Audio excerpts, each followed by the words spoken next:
I came into this, I was like, $100,000 Lexus, eh.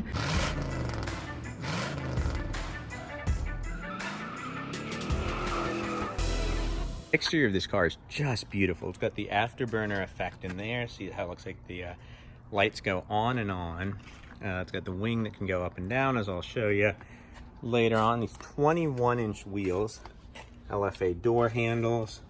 It's got the arrow on the mirrors here, very pretty. See how it just kind of follows the shape of the car for good arrow.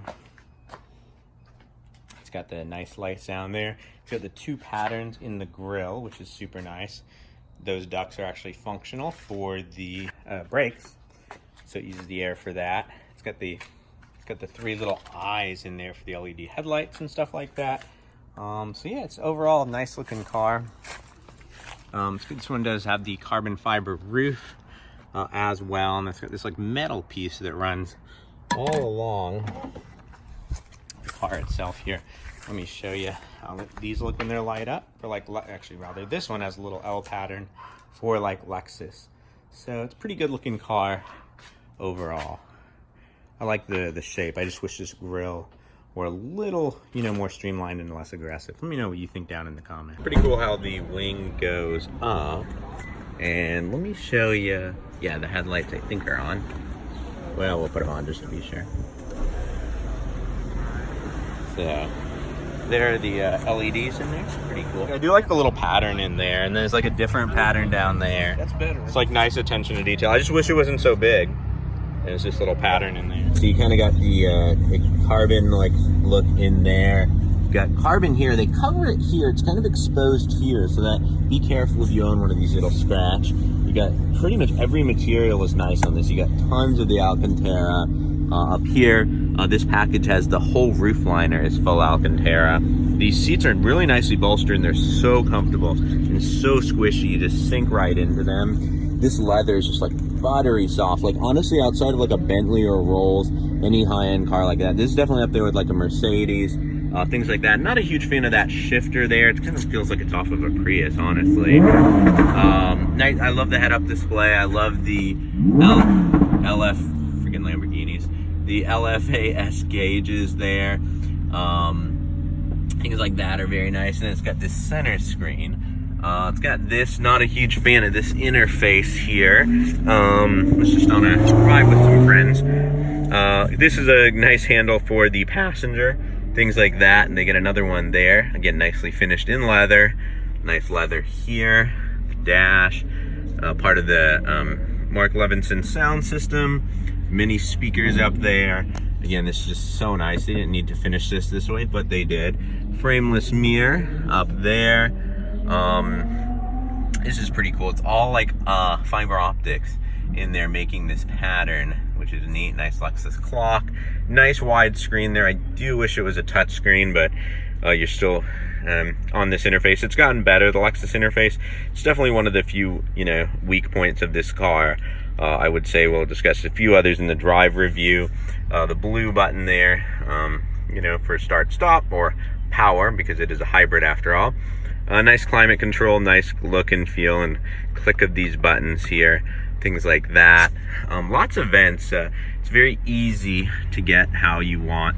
The climate control. These back seats are basically for small children or very small people, but it is a nice place back there. There's the subwoofer for the Mark Levinson sound system, which does remind me, like, this is nicely finished in like cloth. You don't see that too much anymore. Usually it's like a hard plastic and stuff like that. So that's kind of the very beautiful interior. All these metals are nice of this car. It is definitely a six-figure, very premium, very nice interior. It's, I mean, amazing quality, as you'd expect from a Lexus. So very nice. Let's press this SOS button and see what happens. No, just kidding. The hybrid, you do get an EV mode, as well as they all have the hold function as well. You can put the wing up manually, which is kind of nice.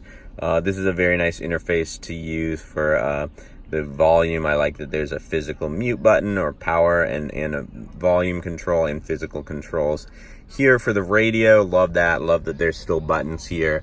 I love as many buttons as possible. I say that, and I also do like the Tesla interior, but it's just kind of nice to have that muscle memory and that tactile feedback. Let me know what you think down in the comments.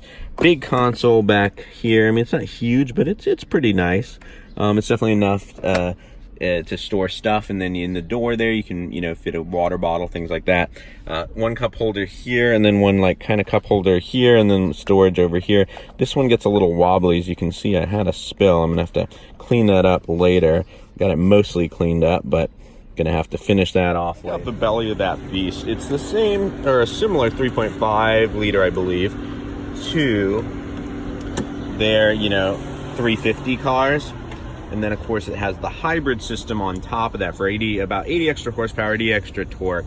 I'll overlay the official numbers down below. Kind of like these orange there, that's pretty cool. And then that's like part of the power module there. It would have been cool if they made it all-wheel drive, like the engine driving the rear wheels and then the electric driving the front. They made it all rear wheel drive, I guess, for simplicity's sake on this guy.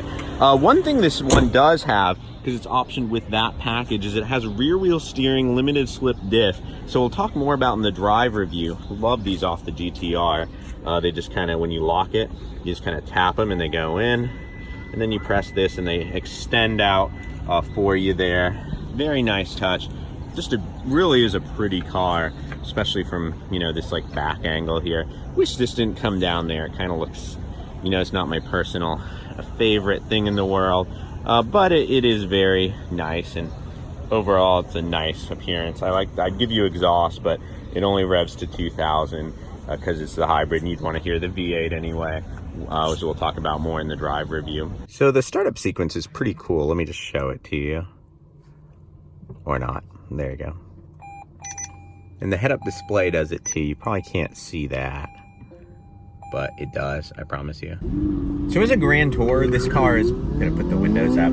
They're doing drag racing, I'm not doing that. As a grand tour, this car is actually really good. With that interior, like I said, it's very much good at the price. Also, you can get the $5,000 package on here that has a limited slip diff, active rear steering, so like 4-wheel steering, carbon fiber roof, you know, all that stuff. Gives it a little bit more performance and things like that. So I definitely recommend that package if you like to do any sort of spirited driving. Again, it's not gonna be like a sports car, but it's gonna perform really, really well, and it's gonna be a great luxury car. It's gonna be very reliable. So kind of would I buy this with my own money? That's like where it gets tricky. It's like, do I think it's worth 100 grand?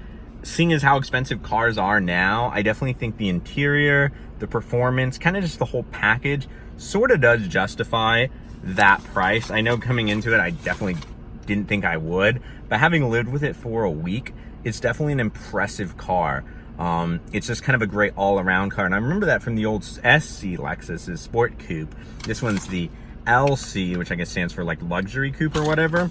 But the old SCs were kind of great all-around packages. They're still on the road and people still love them. Yeah, I definitely think you can justify the price. Would I buy with my own money? I personally wouldn't be in the market for this car, but if I was spending like 100 grand on just an all-around good sports coupe, I think this definitely would be on my short list. I mean, there's just not a lot of competition to this car. Let me know down in the comments what you guys think. Well, next time, my speedy racers, drive on.